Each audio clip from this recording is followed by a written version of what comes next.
Oi, gente, como que vocês estão? Eu espero que vocês estejam bem.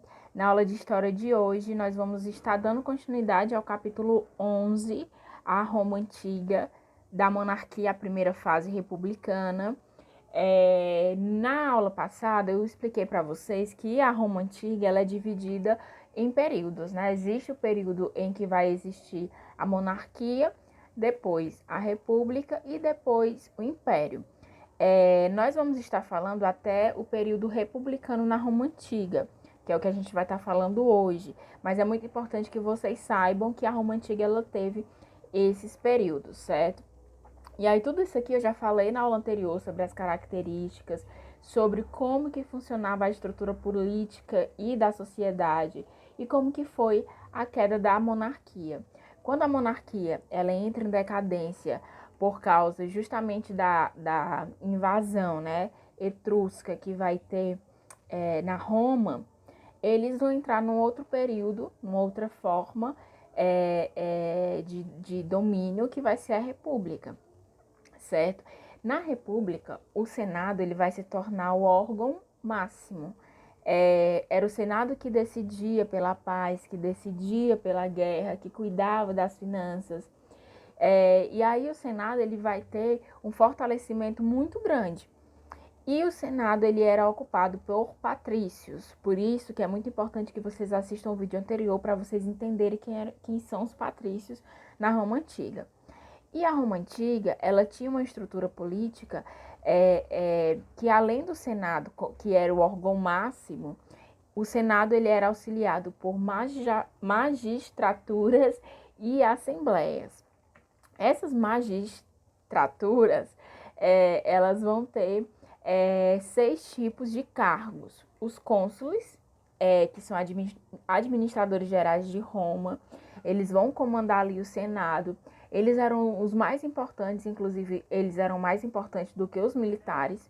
E eles vão ter um mandato de 1 ano, certo? Então, existe um período específico para os cônsules estarem no poder, que é exatamente 1 ano. Depois vai ter os pretores, né? O pretor, que vai ser a administração da justiça.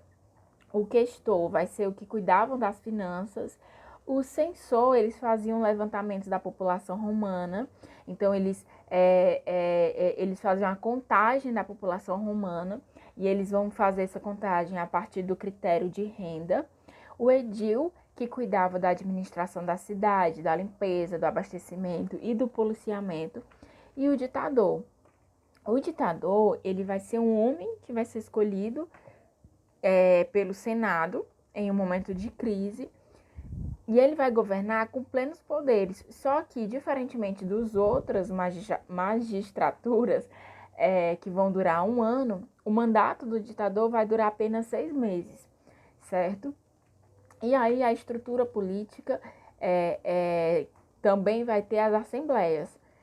As assembleias vão ser 3: curial, centurial e tribal. É muito importante, como eu já falei, que vocês assistam o vídeo anterior, porque a estrutura da sociedade vai definir muitos dos posicionamentos que vai existir durante a República. Eu falei dos patrícios, mas os plebeus, eles durante a República, eles vão ter uma participação muito diferente do que foi na monarquia, certo?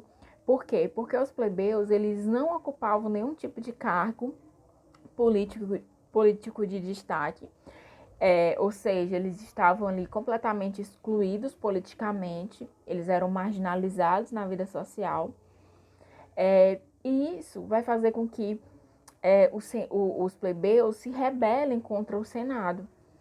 E uma das formas de se rebelar contra o Senado era abandonar Roma.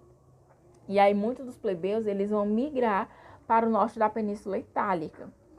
E aí essa manifestação ela vai afetar as finanças e o meio militar romano e assim dessa maneira alguns direitos foram sendo estendidos aos plebeus. Então percebam, os plebeus por serem excluídos e marginalizados politicamente, eles vão se manifestar, saindo de Roma antiga, e isso vai afetar a economia de Roma e a parte militar, e os romanos, no caso os plebeus, eles a partir disso vão começar a ter alguns direitos estendidos. E aí quais são as conquistas dos plebeus, né? Os plebeus vai ter ali a tribuna da plebe, que era onde os plebeus podiam colocar os seus representantes no Senado. Com o passar dos anos, eles foram acumulando poderes até que adquiriram o poder de veto. Então, eles foram adquirindo poderes importantes. A lei das 12 taubas, que vai ser um registro das leis romanas, que era justamente uma maneira de impedir os abusos dos patrícios. Antes dessa lei das 12 taubas, as histórias, né, as narrativas romanas, elas não eram registradas por leis, elas eram passadas oralmente, certo? A lei Canuleia, que permitiu o casamento entre patrícios e plebeus. Claro que na prática, quem se casava com os patrícios eram os plebeus muito ricos, né? Não era qualquer plebeu, eram plebeus que tinham posses. Leis licínias, pelo menos um dos cônsules deveriam ser plebeus. Lei Hortência, havia uma assembleia chamada Assembleia da Plebe, e aí, a partir disso, veio a Lei Hortência e vai definir justamente uma decisão que vai ser tomada pela essa Assembleia da Plebe, vai se estender a toda Roma Antiga, independente da autorização do Senado. Então, tudo que era decidido nessa Assembleia da Plebe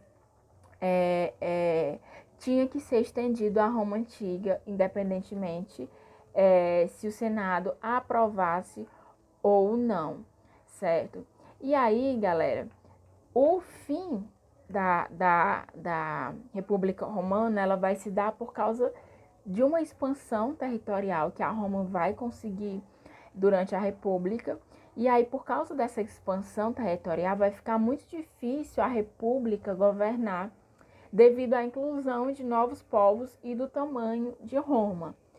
E isso vai se igualar à fragmentação, ou seja, à divisão do poder, que não ajudava na tomada das decisões rápidas e práticas.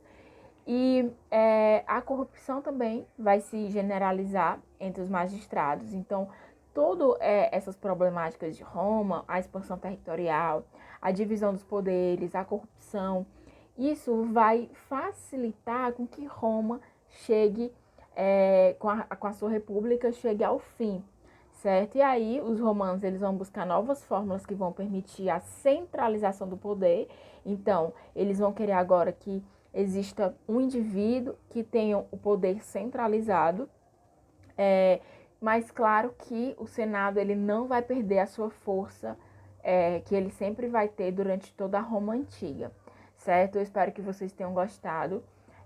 Esse capítulo sobre Roma Antiga, ele é um capítulo que vai cair na nossa prova bimestral do 4º bimestre. Qualquer dúvida está à disposição e até mais.